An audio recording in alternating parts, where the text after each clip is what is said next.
من قزيم صلاة سسجد سجدة السهو አደርጋለሁ ለምዶብኛል ይህ ነገር እንዴት ይታያል ቢድዓ ይሆንብኛል ወይ የሚል ጥያቄ ነው።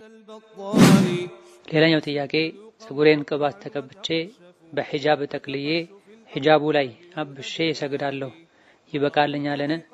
የፀጉሬን ቅባት ሳላስወግድ ውዱእ አደርጋለሁ እንዴት ይታያል የሚል ጥያቄ ነው። ሌላኛው ጥያቄ አባቴ ከሞተ 1 ወር ሆኖታል። ከ3 ወር በፊት አግብቶ ነበረ ሁለተኛ ሚስት። ነገር ግን እርግዝናም አልተፈጠረም። ከእናቴ ጋር 6 ልጆች አሏቸው። መሬትና ከብቶችም በጋራ አሏቸው። ሁለተኛዋ ሚስቱ ንብረት መካፈል አለባት። እኛ ሁላችንም ባለትዳር ነን። አንድ ወንድሜ ሲቀር ይቺ ሴት ውርስ ይገባታል? ከሆነስ በምን መልኩ ነው የሚል ጥያቄ ነው።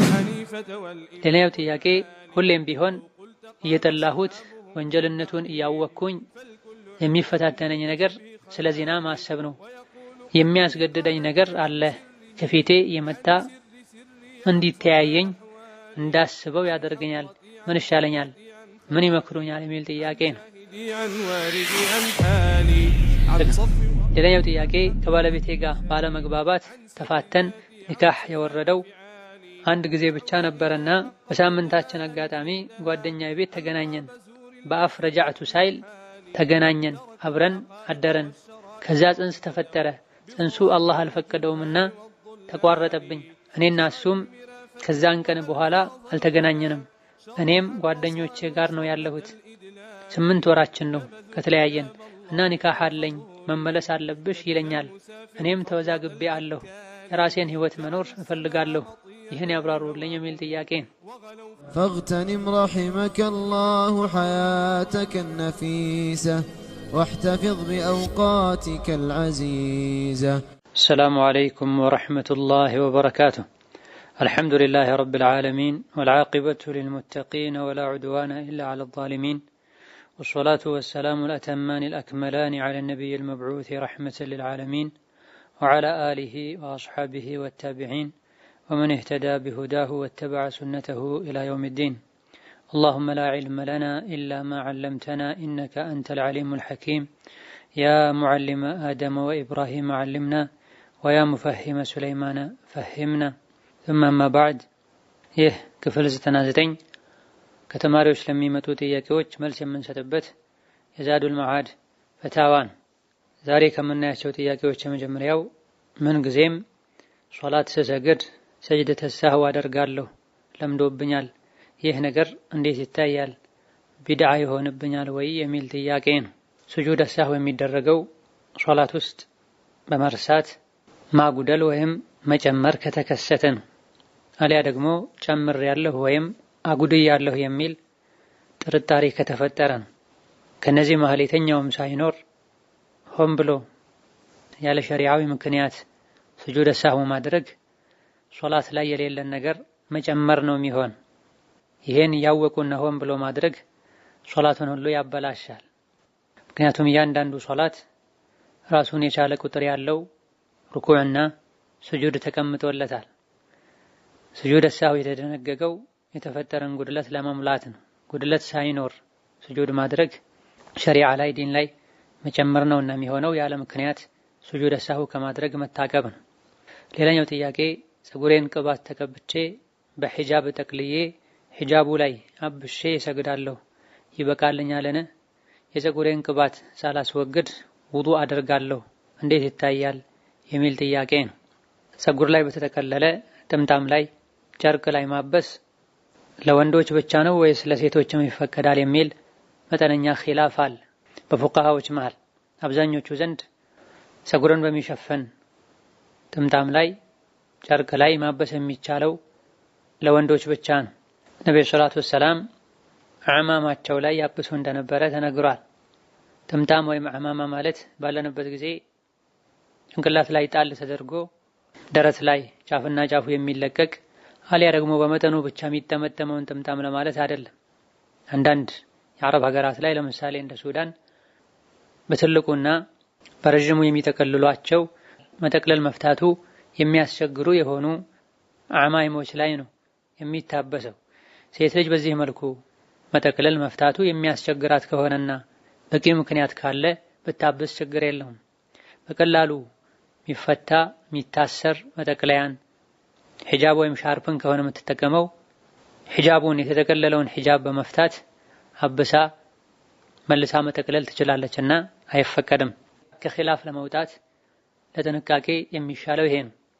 ሆኖም አንዳንድ ሁኔታዎች ላይ አስፈላጊ ሆኖ ከተገኘ ማበስ ማትችልበት ሂጃቡን አውልቃ ፈታ ፀጉሯ ላይ በቀጥታ ማበስ ማትችልባቸው ከጤናም ይሁን ካለችበት ቦታ ሁኔታ ጋር በተያያዘ ማበስ ካስፈለጋት ቢታበስ ችግር የለም። እንደዚህ አስገዳጅ ነገሮች ከሌሉ ሴት ልጅ ፀጉሯን ቀጥታ ልታበስ ይገባታል።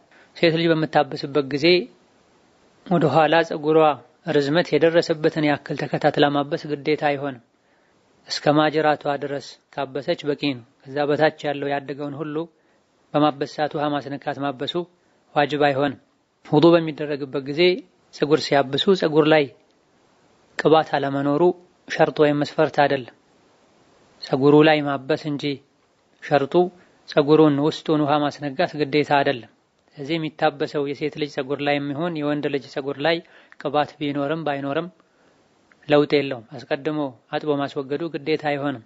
የውዱእ አካላት ላይ ውሃን ወደ ውስጥ መግባት የሚከለክልን ነገር ማስወገድ ነዓም ሸርጥ ነው። ነገር ግን ማጠብና ውሃ ከቆዳ ስር እንዲዘልቅ ማድረግ ግዴታ የሚሆንባቸው የሰውነት አካላቶች ላይ ነው። ፊት ላይ፣ ክንድ ላይ፣ እጅ ላይ፣ እግር ላይ መታጠብ ያለበት ክፍል ውሃ ወደ ውስጥ እንዳይገባ የሚከለክሉ ነገሮች ቢኖሩ፣ የሚረጉ የሚጋገሩ ነገሮች ቢኖሩ እንደ ሊጥ እንደ ቀለም ያሉ ነገሮች እነዚህ መወገድ አለባቸው።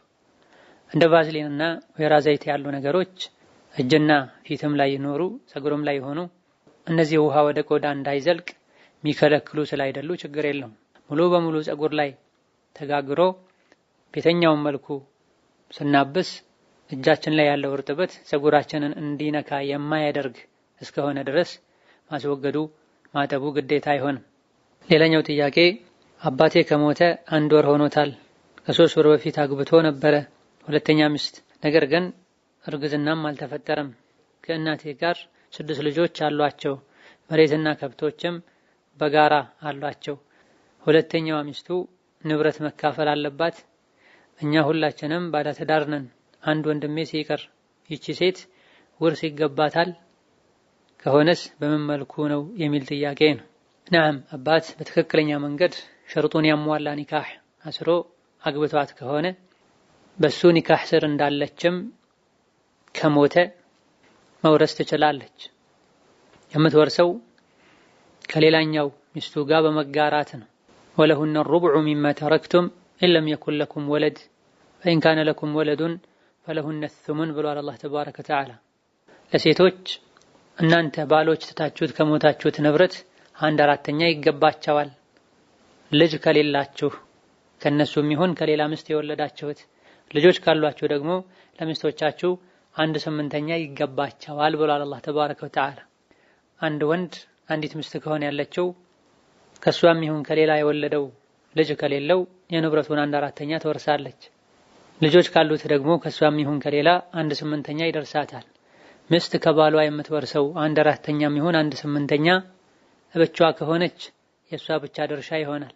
ሌሎች ሚስቶች ካሉት ደግሞ 2 ይሁኑ 3 4 ይህንኑ 1/4 ወይም 1/8 የሚካፈሉ ይሆናል። በመሆኑም ሸሪዓውን በጠበቀ መልኩ ያገባት ሚስቱ እስከሆነች ድረስ መውረስ ትችላለች። እናታችሁ ከአባታችሁ ጋር መሬትና ከብቶች ያሏቸው መሆኑ ከውርስ ጋር ብዙ የሚያገናኘው ነገር የለም። ወላኪን በጋራ የሚለው አገላለጽ ብዙ ግልጽ አይደለም። በጋራ ማለት እናትም ገንዘብ አምጥታ አባትም እንደዚሁ ገንዘብ አምጥቶ አብረው ከብቶችን ገዝተው ነው ንብረት አፍርተው ነው። አሊያ ደግሞ በጋራ እንስራ ብለው ተስማምተው አንደኛው በጉልበቱ ሌላኛው በገንዘቡ ወይም በሙያው ያፈሩት ንብረት ነው። ወይስ ብዙ ጊዜ ባለማወቅ እንደሚባለው የጋራ ንብረት ነው። ባል ብቻ ሰርቶ የሚያመጣውን ሴቷ የትዳር አጋሩ ስለሆነች ብቻ የጋራቸው ነው በሚባለው መልኩ ነው። ብዙም ግልጽ አይደለም። እሱ ሰርቶ ያመጣው እሷ ቤት እየኖረች የፈራውን ንብረት የጋራ ተብሎ ከሆነ ውርስ ላይ የሚያሳድረው ተጽዕኖ የለም። ሁለቱም መውረስ ይችላሉ። የጋራ ሲባል እናታችሁ በገንዘቧ በሙያዋ አልያ ደግሞ እኩል በጉልበታቸው ከሆነ ያፈሩት በፐርሰንትም የሚታወቅ ከሆነ በጋራ ሲሰሩ በዚህ መልኩ እንዲህ አይነት ስራ እንሰራለን፣ ትርፉን በዚህ መልኩ ይሄን ያክሉን ላንቺ ይሄን ያክሉን ለኔ ብለው ሸሪዓው ባስቀመጠው መልኩ የተጋሩበት ንብረት ከሆነ ከውርስ መከፋፈሉ በፊት እናታችሁ የተስማሙበትን ድርሻዋን ታነሳለች። የግሏ የሆነውን እሱ ላይ መከፋፈል አይኖርም። ከዛ ውጪ ያለው ላይ የውርስ ድርሻዋን ስትወስድ ልጆች ስላሉ 1/8 ነውና የሚደርሳት 1/8ውን ከሌላኛዋ እናታችሁ ጋር ከአባታችሁ ባለቤት ጋር መካፈል ይኖርባቸዋል። ከዛ በተረፈ ያለውን ሌሎች ወራሾች ሸሪዓ ላይ በተብራራው መሰረት የሚከፋፈሉ ይሆናል። አከፋፈሉን በተመለከተ ያሉና የሌሉ ወራሾችን ዝርዝር ስላልተጠቀሰ እዚህ ላይ አከፋፈሉን መግለጽ አንችልም።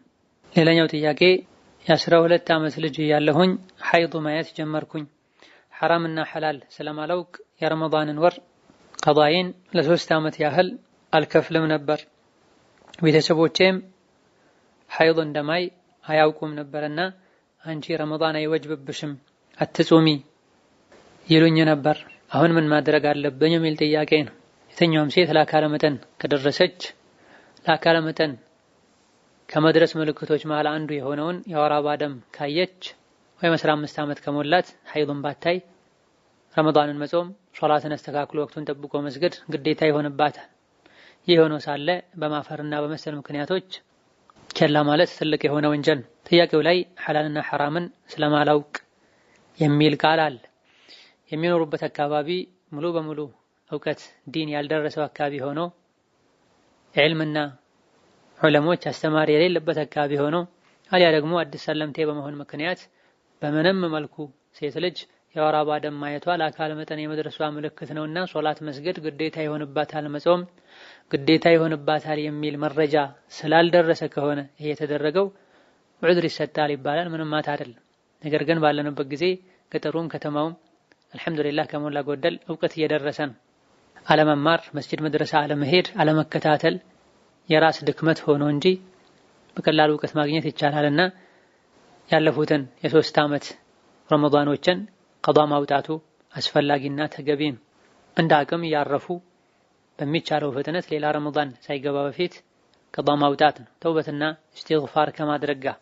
ከዚህ ውጪ ሌላ የሚወጅብ ነገር አይኖርም፣ በተለይ ሐላልና ሐራም ስለማላቅ ስለተባለ። ሌላኛው ጥያቄ ሴቶች ከአጅነቢ ጋር ተጉዘው ለስራ ከተሰደዱ በኋላ አደጋ ቢያጋጥማት ማን ነው ተጠያቂው? ተውበትስ እንዴት ይታያል? የሚል ጥያቄ። በራሷ ፍላጎት እስከተሰደደች ድረስ ከህፃንነት ወጥታ የአዋቂነት እድሜ ላይ ከደረሰች በኋላ ጠቃሚና ጎጂውን የምታውቅበት እድሜ ላይ ከደረሰች በኋላ በምርጫዋ በፍላጎቷ ከተሰደደች ራሷ ነው የምትጠየቀው። ኩሉ ነፍስን ቢማ ከሰበት ረሂነ ብሏል አላህ። ያንዳንዷ ነፍስ በሰራችው ስራ ትያዛለች አኺራ ላይ። ወላ ተዚሩ ዋዚረቱን ወዝረ ኡኽራ፣ የተኛውም ነፍስ ሌላን ሰው ወንጀል አይሸከምም ተብሏል። ስለዚህ መርጣ ፈልጋ የሄደችዋ ሴት ራሷ ነው የምትጠየቀው። አላሁመ ኢላ ምንም የማታውቅ ሆነ ሌሎች አታላዋት ከሆነ ወንጀለኛ የሚሆኑት እነሱ ናቸው። ከሁሉም አይነት ወንጀል መተውበት ዋጅብና ግዴታ ነው። አላህም ተባረከ ወተዓላ መስፈርቱ የተሟላ እስከሆነ ድረስ ከሁሉም አይነት ወንጀል የተወበተን ሰው ተውበት ይቀበላል፣ ይመራል፣ ይቅር ይላል። ሆኖም በራስ በኩል ላለው ክፍተትና ጥፋትም መተውበት መጸጸት፣ ሌሎች ለዚህ ነገር ሰበብ ሆነው ከሆነም እነሱም እንዲተውበቱ እንዲጸጸቱ ማድረግ ነው።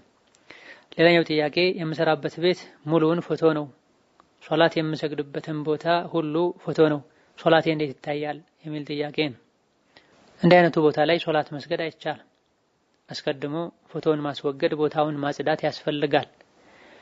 ቤታቸውን በዚህ መልኩ በስዕል በፎቶ የሞሉ ወይም አስዋበን የሚሉ ሰዎችንም መምከር ዋጅብና ግዴታ ነው። ነብዩ ሰለላሁ ዐለይሂ ወሰለም ከእናንተ ውስጥ መጥፎን ነገር ያየ በእጁ ያስወግድ፣ ያልቻለ በምላሱ ይናገር፣ ያልቻለ በልቡ ይጥላ ብለዋል። ከቻሉ ፎቶዎችን አንስቶ ማስወገድ ነው፣ ማቃጠል፣ መቅደድ፣ መጣል። ይሄን ማድረጉ በጣም ከከበደና የሚያስፈራ ከሆነ ለህይወት ለደህንነት አንሱት ብሎ ለነሱ እስከነ ምክንያቱ በምክር መልኩ በነሲሃ መልኩ መንገር።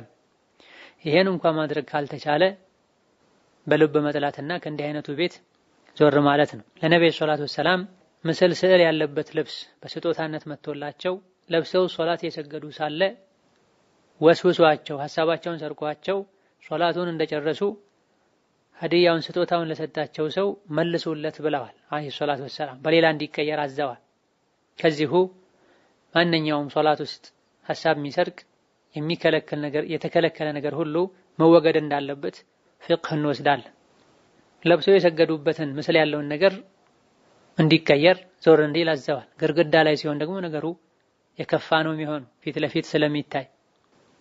አንዳንዴ የተሰቀለው ፎቶ ስዕል በኩፍር በሸር በወንጀል የሚታወቅም ሊሆን ይችላል። ብዙ ጊዜ ሰዎች ግድግዳ ላይ የሚሰቅሉት የሸይጣን ስራ የሚሰሩ የፊልም አክተር የሚባሉ ዘፋኞችን ሌሎችም ሙጅሪም የሚባሉ ሰዎችን ነው አድናቂዎቻቸው ስለሆኑ የሚሰቅሉት። እንዲህ አይነት ሰዎችን መስቀል እነሱን የማክበር ምልክት ነው። በሶላት ሰዓትና ቦታ ላይ መከበር ያለበት አላህ ነው። እነሱን ከፊት ለፊት አድርጎ መስገዱ አልፎ ሁሉ ለነሱ ከመስገድ ጋር በቀጥታም ይሁን በተዘዋዋሪ ሊያያዝ ሊመሳሰልም ጭምር ይችላል። በዲኑ የተፈቀደውን እንኳ የሶላት ሱትራ ቀጥታ ከግንባራችን ትይዩ ማድረግ እንደሌለብን የጠቀሱ የሻፊዕያ የማልክያ ፉቃሃዎች አሉ። አንድ ሰው ሲሰግድ ወደ ሱትራ ይስገድ ብሏል ነብዩ ሰለላሁ ዐለይሂ ወሰለም። ሜዳ ላይ መስገድ አይቻልም። ከፊት ለፊት ሶላት የሚያቋርጥ ነገር የሚያቋርጥ ሰው ሊመጣ ስለሚችል ሱትራ የሚደረገውን ነገር ከግንባር ትይዩ ፊት ለፊት መደረግ የለበትም። ወደ ግራም ወደ ቀኝ ትንሽ ዘወር ሊባል ይገባል ተብሏል። ፎቶ ሲሆን ምስል ሲሆን የሙጅሪሞች የፋሲቆች ሲሆን ይበልጥ እንዲህ ነገር መሸሽ ቦታውን ማጥራት ያስፈልጋል። መላኢካም ስዕል ፎቶ ውሻ ያለበት ቤት እንደማይገባ ነብይ ተናግረዋል አለይሂ ሰላቱ ወሰላም። ስለዚህ ቦታውን ማጽዳት ማስተካከል ሰዎች እንዲያነሱት መናገር በምንም መልኩ ማይቻል ከሆነ ከቤት ውጪ ሆኖ ግቢ ላይ በረንዳ ላይ ለመስገድ መሞከር ነው። እንዲህ አይነት ከዲኑ የራቀ ሰው ቤት መኖር ወንጀል የሚበዛበት ቤት መኖር በሸሪዓው አይመከርም። ከሶላት ውጪም ቢሆን እንዲህ አይነት ቦታ መቀመጡ አደጋው የከፋ ይሆናል። ፎቶ ያለበት ቤት ውሻ ያለበት ቤት መላኢካ አይገባም ከተባለ መላኢካ ከሌለ ሸይጣን አለ ማለት ነው። ሌላኛው ጥያቄ የአንድን ልጅ አቂቃ ከእናትና ከአባቱ ውጪ ያሉ ማድረግ ይችላሉ? እንዲሁም ወደ ኢትዮጵያ ቢላክና ቢደረግለት እንዴት ይታያል?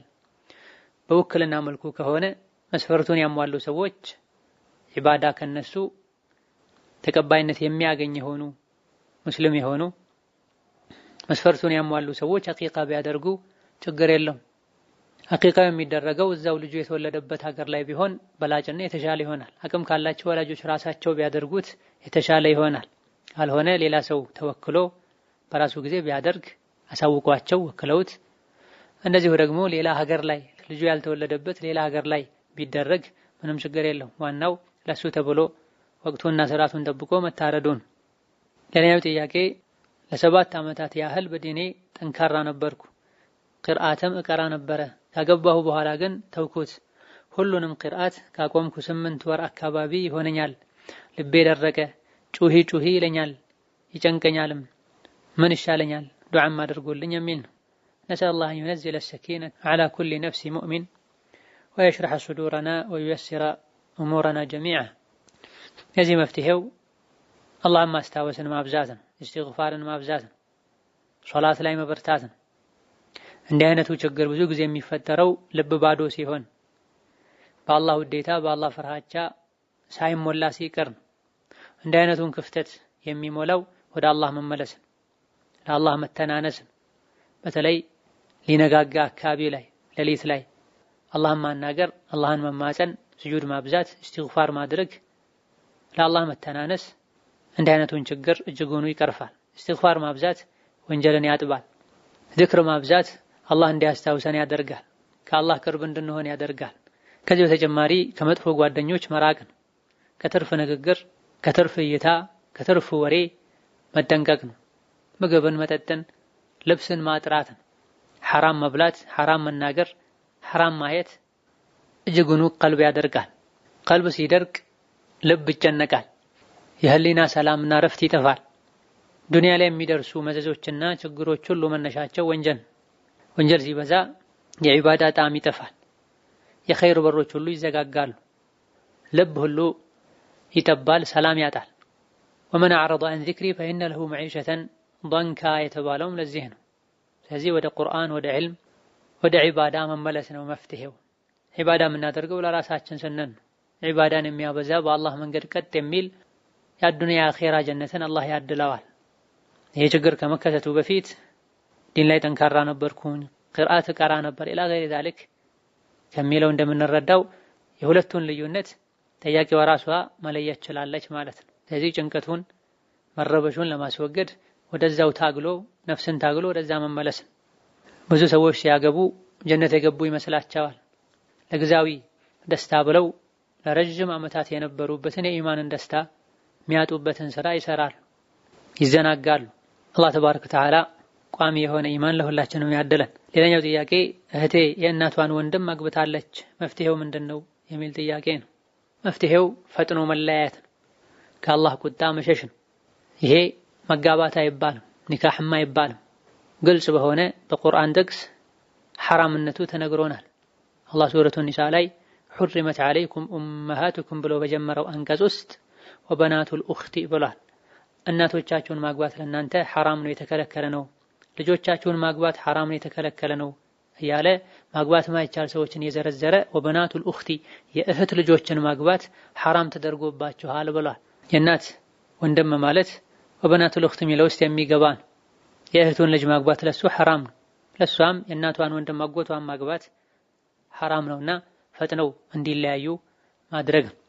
ሌላኛው ጥያቄ ሁሌም ቢሆን እየጠላሁት ወንጀልነቱን እያወቅኩኝ የሚፈታተነኝ ነገር ስለ ዚና ማሰብ ነው። የሚያስገድደኝ ነገር አለ፣ ከፊቴ የመጣ እንዲተያየኝ እንዳስበው ያደርገኛል። ምን ይሻለኛል? ምን ይመክሩኛል? የሚል ጥያቄ ነው። አልሐምዱሊላህ የአይነቱን ስሜት መጥላቱ ትልቅ ነገር ነው። ይህ ስሜት ይጠፋ ዘንድ ሁሌ ነፍስያን መታገን መሰበርም ነው። ሐሳቡ እንደተፈጠረ ወዲያውኑ ልብን ወደ ሌላ ነገር ማዞር ነው። በሌላ ነገር ራስን በመጥመድ ቁርአን መቅራት፣ ሱና ሶላቶችን መስገድ፣ ዚክር ማለት፣ አኺራን ማስታወስ፣ ከጓደኞች ጋር ማውራት፣ ከነሱ ጋር ሄዶ መቀመጥ መሰል የሆኑ አስባቦችን ማድረስ። በወንጀል ከተሞላ ወይም ለወንጀል ከሚገፋፋ ብቸኝነት ከሰዎች ጋር መቀመጥ የተሻለና የተመረጠ ነው። መጥፎ ሐሳብ ገና እንደተፈጠረ ውስጣችን ላይ ሐሳባችን ወደ ሌላ ልንቀይረው ይገባል። ካልሆነ ልብ ላይ የተፈጠረው ውለታ ቋሚ ሐሳብ ይሆናል፣ ይደጋገማል። ከጊዜ በኋላ ደግሞ ውሳኔ ይሆናል። ከዛ በኋላ ወደ ተግባር ይቀየራል። ይህ እንዳይመጣ ሐሳቡን ገና ሲፈጠር ወደ ሌላ ማዞር ነው፣ ራስን በስራ መጥመድ ነው። ወከዛልክ እንደዚህና ላለ ለወንጀል የሚገፋፋ ሐሳብ ሲመጣ ይሄን ያሰቡትን ነገር ማድረጉ የሚያስከትለውን ቅጣትም ማሰብ ነው።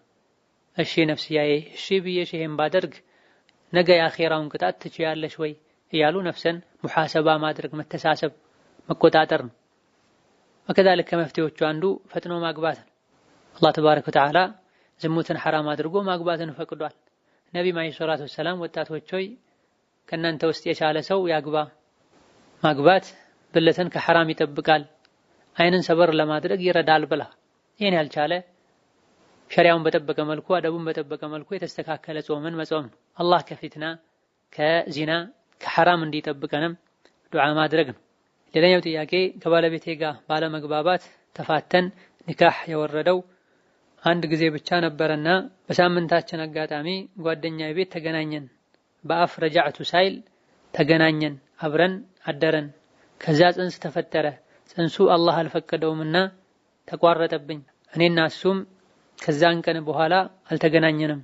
እኔም ጓደኞቼ ጋር ነው ያለሁት። 8 ወራችን ነው ከተለያየን እና ኒካህ አለኝ መመለስ አለብሽ ይለኛል። እኔም ተወዛግቤ አለሁ። የራሴን ህይወት መኖር እፈልጋለሁ። ይህን ያብራሩልኝ የሚል ጥያቄ። ግብረ ስጋ ግንኙነት ያደረገው በመማለስ አንቺን በመመለስ ንያ ከሆነ ባፉ ረጃዕቱ ባይለም መማለሱ ረጃዕቱ ተሟልቷል፣ ትክክል ነው።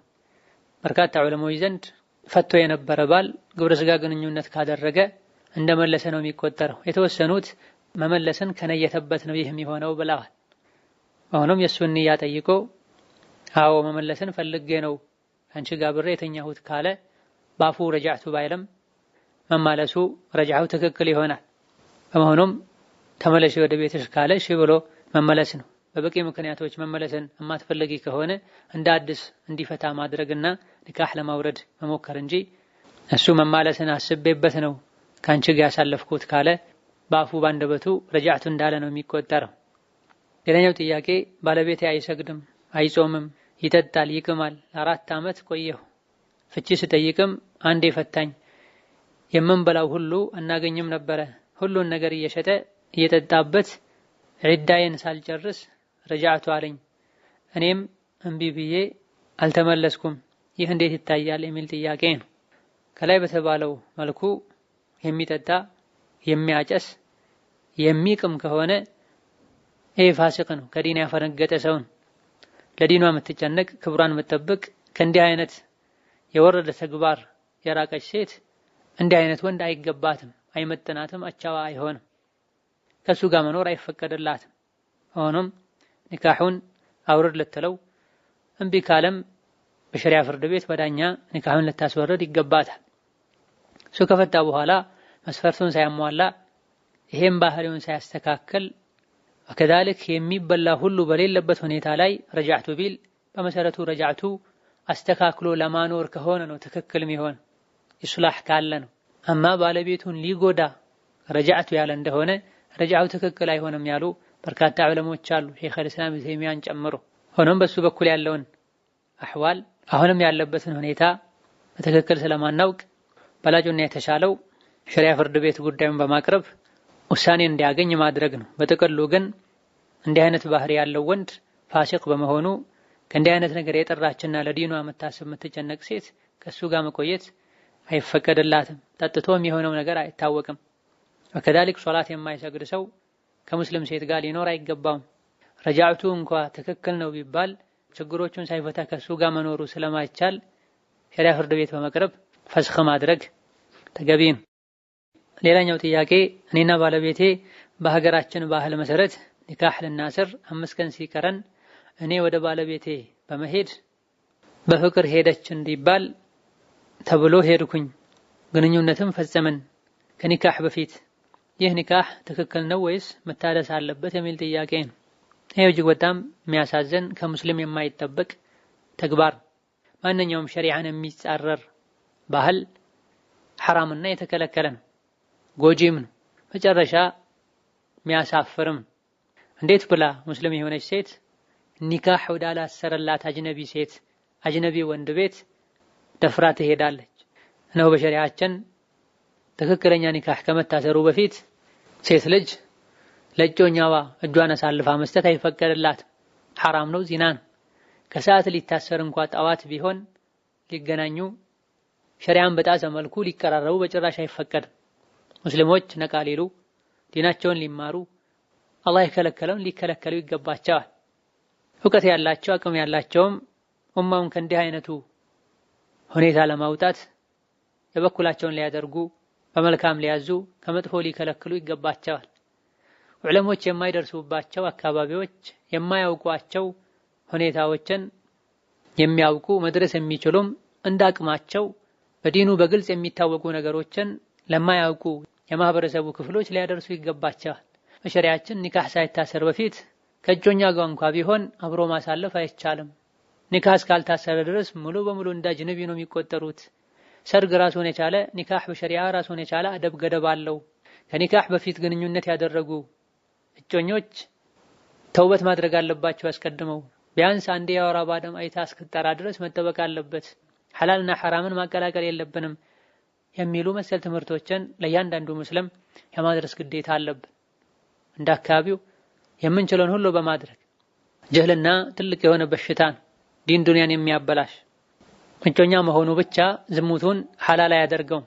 በየትኛውም መልኩ ዝሙት ላይ ወደቀች ሴት ኒካህ ከመታሰሩ በፊት ከዚህ ዚናውን ከሰራው ወንድ ጋር ይሁን ከሌላ ወንድ ኒካህ ከማሰሯ በፊት ከ1 እስከ 3 የወር አበባ ደም አይታ መጥራት አለባት። በርካታ ዑለሞች ዘንድ 3 ጊዜ የወር አበባ ደም አይታ መጥራት አለባት ብለዋል። የተወሰኑት አንዴ ካየች በቂ ነው ያሉበት ሁኔታ አለ። በተለይ ከራሱ ጋር ከሆነ የምትጋባው።